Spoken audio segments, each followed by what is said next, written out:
양육회 계신 분들과 이렇게 한번 인사하도록 하겠습니다. 예수님처럼 잘 섬기겠습니다.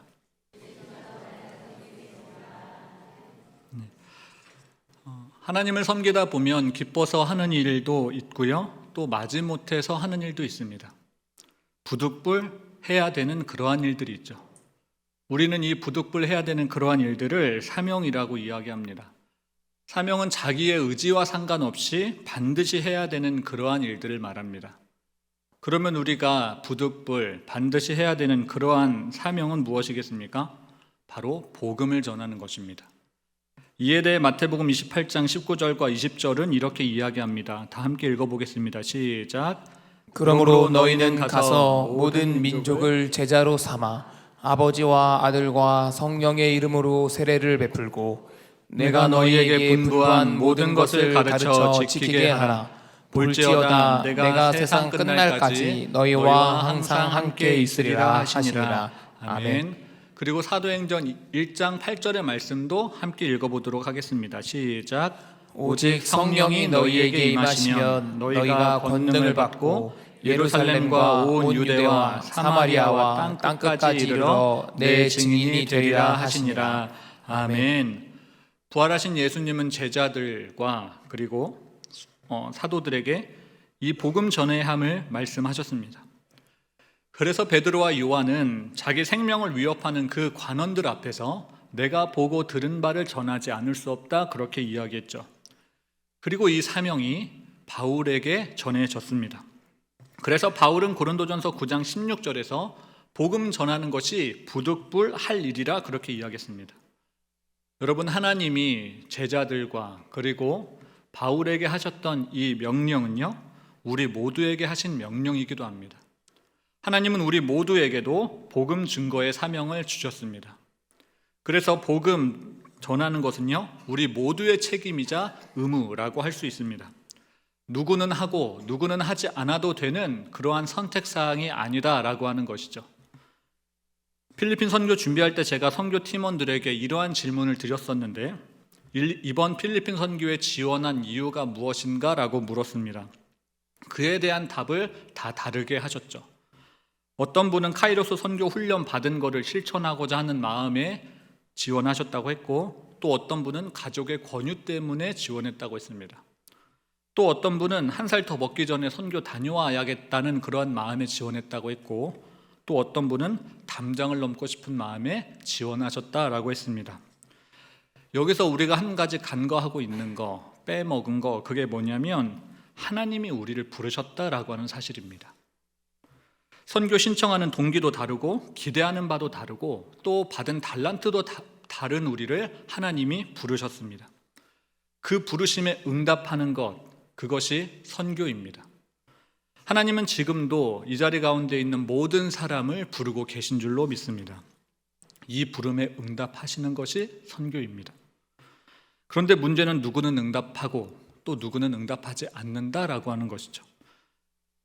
그래서 어떻게 보면 이 부르심에 응답하는 것 자체가요, 축복이고 은혜라고 할 수가 있습니다. 이 부르심에 응답해서 선교 다녀오는 것 자체가 은혜입니다.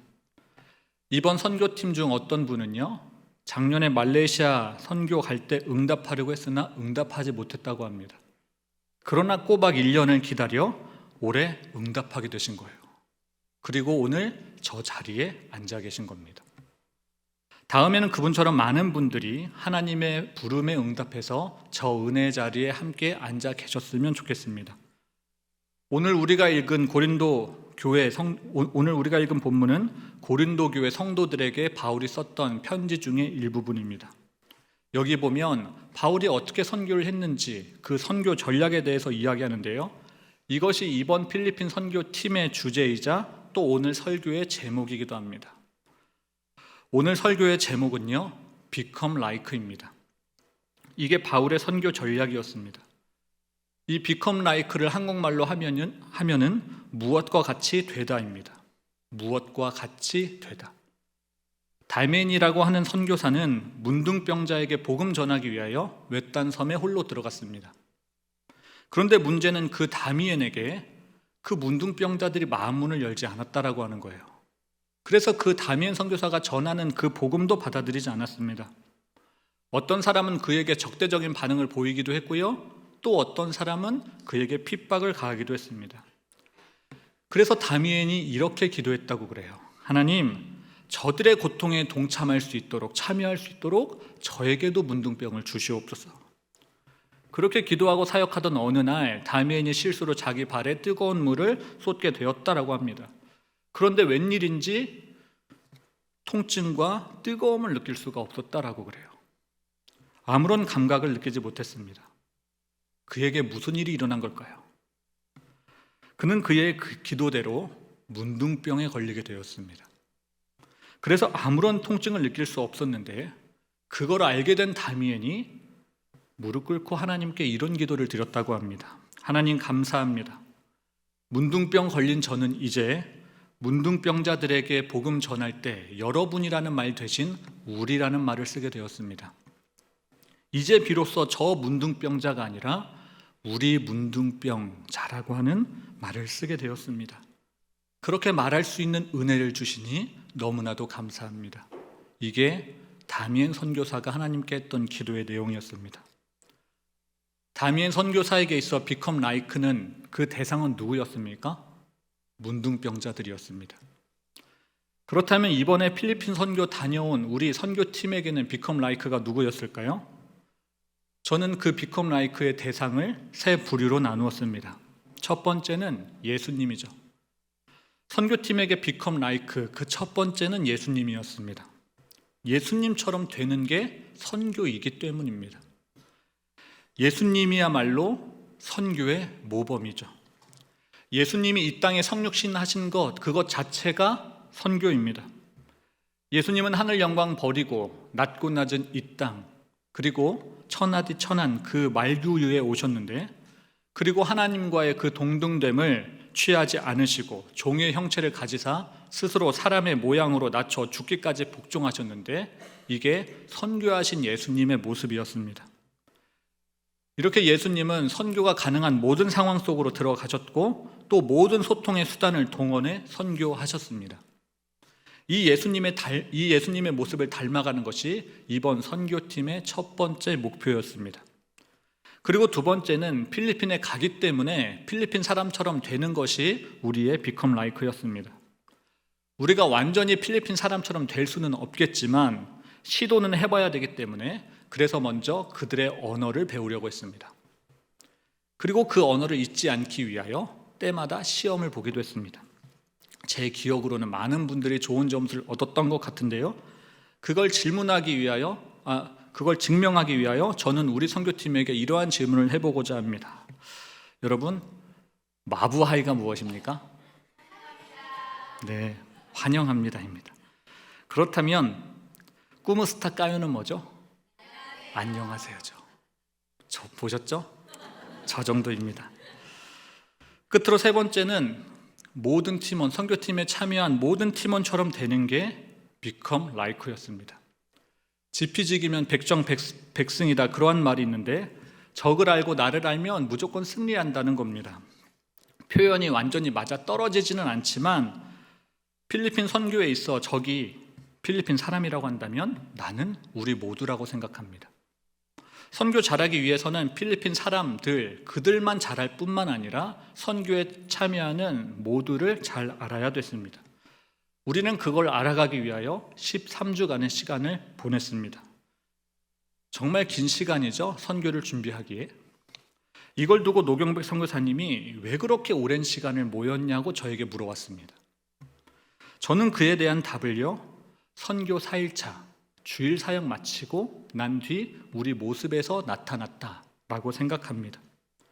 주일 선교 마치고 서로를 돌아보는 모습이 그에 대한 대답이었습니다. 그때의 감동 기억하시죠? 이게 우리 선교팀의 become like였습니다. 예수님처럼 되는 거고요, 필리핀 사람처럼 되는 거고 또 우리 서로처럼 되는 거였습니다.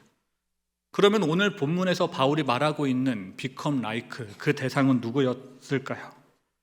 그 역시 세 부류를 대상으로 꼽습니다.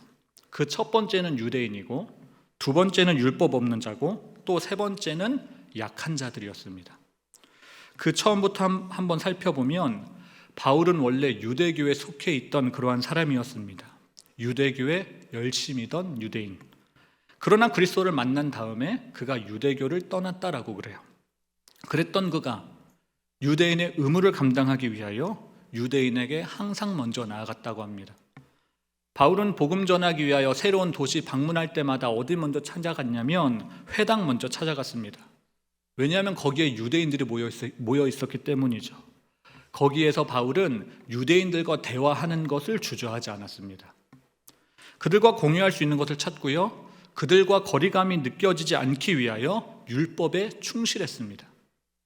사도행전 20장 6절에 보면 바울이 무교절을 지킨 것으로 보이는데 이 무교절이 유대인들이 지키는 유월절과 관계되어 있습니다. 이게 무슨 말이냐면 바울이 유대인처럼 되기 위하여 유월절을 지켰다, 그러한 이야기인 겁니다. 그리고 유대인처럼 되기 위하여 유대교 성전에 가서 그들이 지켰던 그러한 결례들을 지켰습니다. 자유인이었던 그 바울이 유대인들에게 걸림돌이 되지 않기 위하여 무진장 애를 썼던 것이죠. 그리고 바울은 율법 없는 자가 되려고 애썼습니다. 가말리알 문화에서 율법의 엄한 교육을 받았던 게 바로 이 바울이죠. 그리고 율법 어기는 기독교인이 있으면 핍박하고 죽이기까지 했던 게 이 바울입니다. 그렇게 바울은 율법에 열심히 있었던 자였어요. 그랬던 그가 율법 없는 자를 대할 때 율법 없는 자처럼 행했다라고 하는 겁니다. 그 율법 없는 자들 앞에서는요, 율법을 무시했던 거예요. 여기서 율법 없는 자는 이방인을 말합니다. 그 당시 이방인들이 어떤 존재냐면요, 모세의 율법에 매여 있지 않는 그러한 사람들이었습니다. 모세의 율법을 지키기 꺼려 했던 사람들. 그들은 자기들에게 율법 지킬 의무가 없다, 그렇게 생각했습니다. 왜냐하면 그것 말고도 자기들이 지켜야 할 나름대로의 율법이 그들에게 있었기 때문입니다. 그것이 오히려 그들에게 모세 율법보다 더 중요한 율법이었습니다. 그래서 그들은요, 이방인들은 자기들 율법 지키면 된다, 그렇게 생각했습니다. 이 난제를 모세가 어떻게 풀어가냐면 율법 없는 자처럼 행동하는 것으로 풀어갔습니다. 그들 앞에서는요, 율법과 무관한 사람처럼 행동했다, 그러한 말입니다. 그 예가 유대인이었던 디모데에게는 할례를 행했고 이방인인 디도에게는 할례를 시행하지 않은 것으로 나타납니다. 그렇게 바울은 이 이방인들에게 모세의 율법을 준수하지 않아도 된다, 그래도 괜찮다, 그렇게 가르쳐 주었습니다. 그 이유는 이방인들이 복음을 어색하게 받아들일까 봐 였던 것이죠. 끝으로 세 번째, 바울의 비컴 라이크는 약한 자들이었습니다. 여기서 약한 자는 신앙이 약한 자들이죠. 고린도 교회에는 신앙이 강한 사람도 있었고 또 신앙이 약한 사람도 있었습니다. 신앙이 강했던 그 사람들은 우상에게 바쳐진 그 제물을 먹는데 아무런 거리낌이 없었지만, 신앙이 약했던 자들은 이 우상의 제물을 먹는데 조금 거리낌이 있었습니다. 왜냐하면 그들은 거기에 아직 우상의 영향력이 남아있다, 그렇게 생각했기 때문이죠.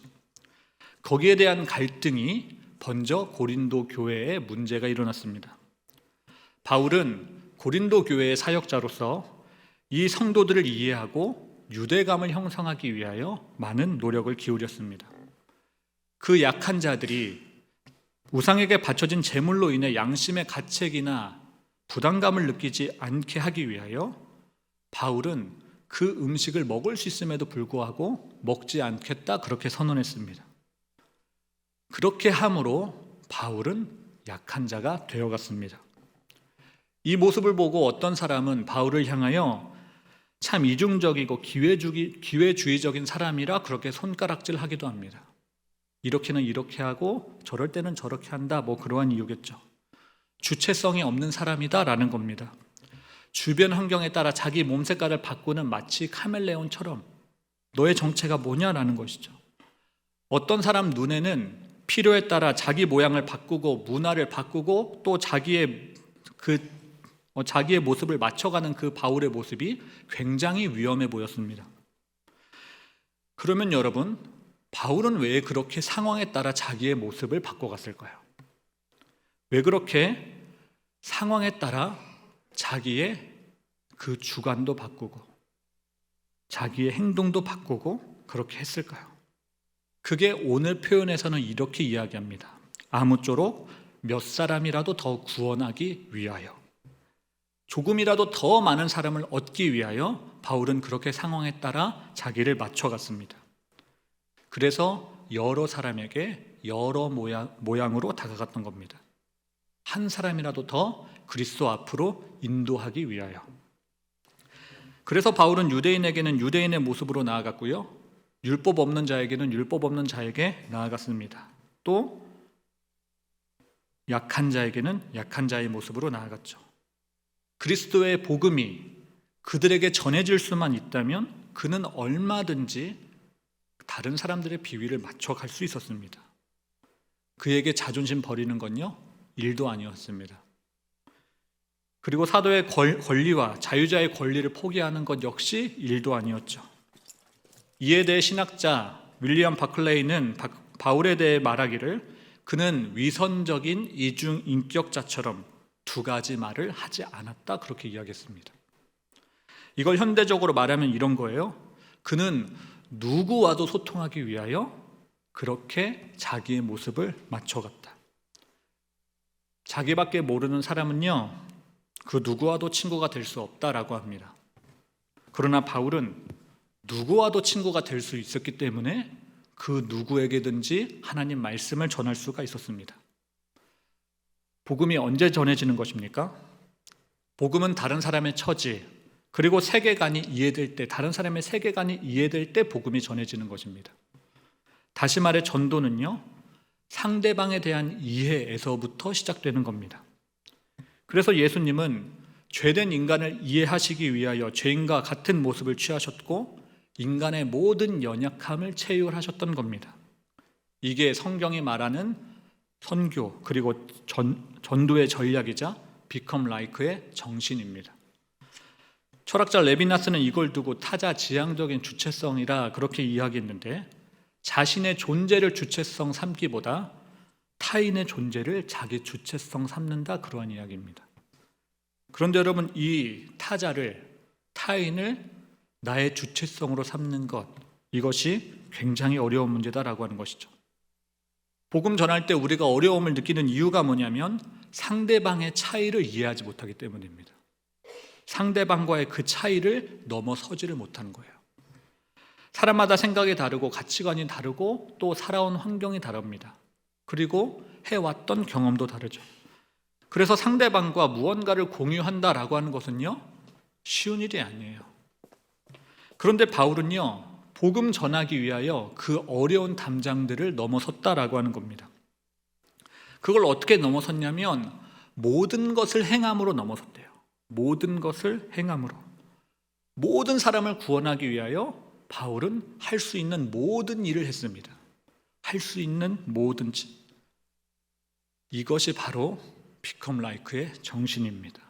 그리고 최고의 전도 방법이기도 하죠. 우리 교육부에 Become Like가 되고 있는 선생님들이 있습니다. 먼저 중고등부 선생님들을 보면요, 아이들이 말 거는 거 싫어하니까 말을 걸어주지를 않습니다. 그리고 아이들이 반갑게 인사하는 거 싫어하니까 굉장히 무심하게 인사를 해주죠. 이게 중고등부의 Become Like입니다. 거기 가서는 그렇게 행동해야 되는 거예요. 이와 반대되는 경우도 있겠죠. 유아 유치부는요, 아이들 앞에서 오바를 해야 됩니다. 인사할 때도 오바해야 되고요, 찬양할 때도 오바해야 됩니다. 이렇게 대상에 따라 무심하게도 되고 오바해야 되기도 하는 게 Become Like예요. 그렇게 Become Like가 될 때 복음이 잘 전해지는 겁니다. 여러분의 Become Like는 누구입니까? 그 사람을 위해 여러분은 어떤 부분을 Become Like 하고 계신가요? 예수님은 말씀하시기를 한 알에 밀이 땅에 떨어져 죽지 아니하면 많은 열매를 맺을 수 없다, 그렇게 말씀하셨습니다. 무슨 말이냐면 죽어야 열매 맺는다는 거예요. 희생 없이 열매 없다, 그러한 이야기입니다. 모든 성도의 목표는 복음에 참여하는 것입니다. 그렇다면 우리는 어떻게 복음에 참여해야 되는 것일까요? 그것은 전도하는 것입니다. 생명 회복의 날을 며칠 앞둔 우리는 전도해야 됩니다. 그래서 이번 주 주일날 1, 2지역에 속한 구역이 노방 전도를 나갔고요. 그리고 다음 주 주일날은 3, 4지역이 노방 전도를 나갈 겁니다. 혹 전도를 어려워하는 사람이 있을까봐 문화학교부에서는 전도를 쉽게 하라고 요리하는 남자들의 맛있는 초대라는 그 프로그램도 기획하였습니다. 여기에 신청해서 오기만 해도요, 복음에 참여하시는 겁니다.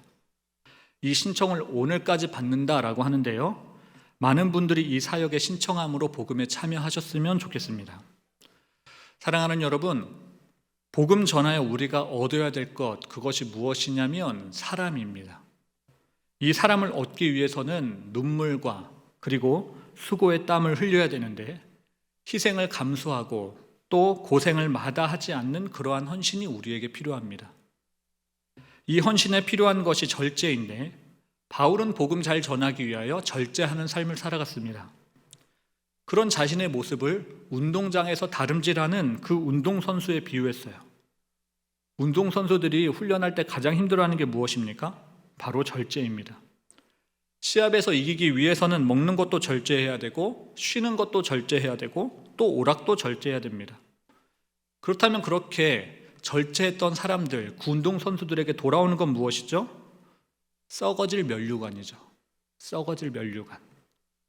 썩어질 면류관 얻겠다고 그렇게 운동선수들이 열심히 최선을 다하는데, 그렇다면 영원히 썩지 아니하는 그 면류관을 얻을 우리는 얼마나 더 노력해야 되겠습니까?